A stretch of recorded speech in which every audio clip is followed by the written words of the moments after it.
Je n'aurais jamais cru le revoir un jour. Tu sais, parfois, la vie te donne l'impression que tout commence enfin à s'apaiser. Comme si tu avais laissé le passé derrière toi, la douleur, l'humiliation, la trahison, enfermés dans une boîte et enterrés si profondément qu'on ne pourrait plus jamais les déterrer. C'est ce que je ressentais avant Kelly. Il m'avait fallu plus d'1 an pour me sentir à nouveau normale, après ce qu'il s'était passé avec mon ex.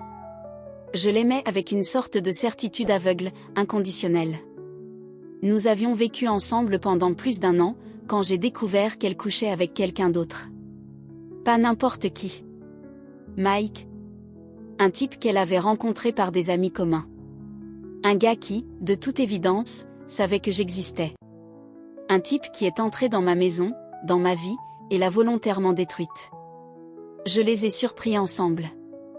Ce souvenir est gravé dans mes os. Je me rappelle encore comment sa chemise était à moitié enfilée, la façon dont elle m'a regardé avec des yeux grands ouverts, surpris. Son silence arrogant. Le bruit de mes clés tombant au sol. Le poids écrasant de la trahison m'enserrant la poitrine.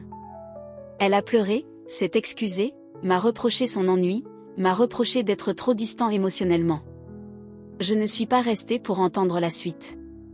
Je suis partie ce soir-là, avec seulement mon téléphone et mon portefeuille. J'ai dormi sur le canapé d'un ami. J'ai bloqué son numéro 2 jours plus tard. Et pendant longtemps, je ne suis pas sortie avec quelqu'un. Je n'en avais pas envie. Quelque chose en moi s'était brisé ce jour-là. Quelque chose qui ne s'est jamais vraiment réparé. Mais ensuite, j'ai rencontré Kelly. Elle était rafraîchissante, gentille sans en faire trop, joueuse, intelligente, sincèrement intéressée par moi, sans vouloir brûler les étapes.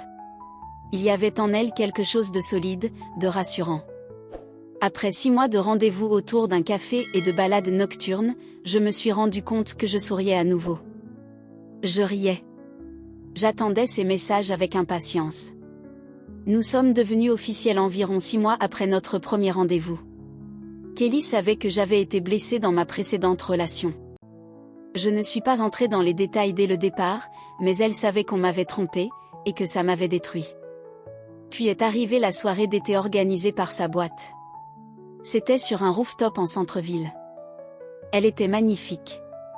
Une robe noire élégante, ses cheveux attachés juste assez pour dévoiler la courbe gracieuse de sa nuque. Elle était fière de me présenter à son équipe, à ses supérieurs, à ses amis.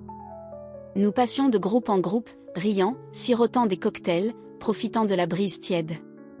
Et puis je l'ai vu. Mike. J'aimerais pouvoir décrire l'explosion d'émotions qui m'a traversée à ce moment-là, le choc, la colère, ce coup de poing profond d'un souvenir que je croyais enfoui. Mais il était là, debout au bar, souriant comme si rien ne s'était jamais passé. Il m'a regardé droit dans les yeux. Et pendant une seconde, j'aurais juré qu'il m'avait reconnu lui aussi. Mais il n'a rien dit. Moi non plus. Plus tard, de retour chez elle, je me suis assis au bord du canapé, le cœur battant. Kelly, ai-je dit, la voix plus tendue que je ne l'aurais voulu. Ce type, à la soirée. Mike. Comment tu le connais? Elle a cligné des yeux, visiblement prise de court. Mike? Il bosse dans le marketing. On se connaît depuis quelques années. J'ai hoché la tête, sentant une pression monter dans ma poitrine. Vous avez été ensemble? Elle a hésité. Pas longtemps, mais assez. Oui. Oui, il y a un moment. Avant que je te rencontre. On se voyait de temps en temps. Des amis avec avantage, en gros. Je me suis tue. Elle avait l'air mal à l'aise. Il y a un problème? Je l'ai regardé dans les yeux et je lui ai tout raconté. Pour la première fois, j'ai prononcé son nom. J'ai dit que Mike était l'homme avec qui mon ex m'avait trompé. Que je les avais surpris dans mon propre appartement. Qu'il savait que j'existais et s'en fichait. Le visage de Kelly a changé. D'abord le choc, puis la culpabilité. Je n'en avais aucune idée, dit-elle doucement. Oh mon Dieu, je ne savais pas qu'il avait fait ça. Si j'avais su. J'ai secoué la tête. Je ne t'en veux pas. Tu ne pouvais pas savoir. Mais maintenant, tu sais. Elle a pris ma main. Il ne se passe rien entre nous. C'est fini depuis des années. Je ne le vois plus comme ça. Surtout depuis que je t'ai rencontré. Je voulais la croire. Et une partie de moi y croyait. Mais une autre partie, plus ancienne, plus sombre, me susurrait encore le doute à l'oreille. Il est toujours autour de toi, tous les jours, ai-je dit. Ce n'est pas juste un gars avec qui tu as couché. C'est celui qui m'a brisé. Et maintenant, il est dans ton bureau, en train de rire de je ne sais quelle blague que vous avez partagée, et tu t'attends à ce que je sois à l'aise avec ça? Elle avait l'air peinée. Je comprends, vraiment. Mais je te jure, il n'y a rien entre nous. Si tu veux que je prenne mes distances avec lui, je le ferai. Je peux même demander à changer de service, si ça peut te rassurer. Je ne lui ai pas demandé de faire ça. Pas encore. Nous sommes restés silencieux un moment. Puis on a fini par rire un peu. Elle a plaisanté en disant que je ne voudrais probablement plus jamais assister à un événement de son boulot. J'ai répondu que je ne laisserais pas ce crétin m'empêcher de passer du temps avec elle. J'essayais. Vraiment.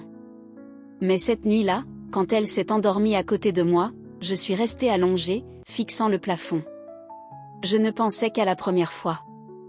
Comment mon ex m'avait juré qu'elle ne me ferait jamais ça. Et comment je l'avais cru. Et là, j'étais avec une femme qui avait couché avec le même homme. Qui le voyait encore tous les jours au travail. Je détestais cette situation plus que je ne saurais l'exprimer. Mais Kelly était différente. Je ne cessais de me le répéter. Quelques jours plus tard, nous avons reparlé. Je lui ai expliqué que la trahison de Mike n'était pas qu'une histoire de sexe. C'était la façon dont il m'avait fait me sentir, petit, jetable, humilié. Je lui ai raconté la nuit où je les avais surpris, la dispute, les jours où je ne pouvais plus rien avaler. Elle m'a écouté, m'a serré dans ses bras, s'est excusée, m'a promis qu'elle ne me ferait jamais subir cette douleur.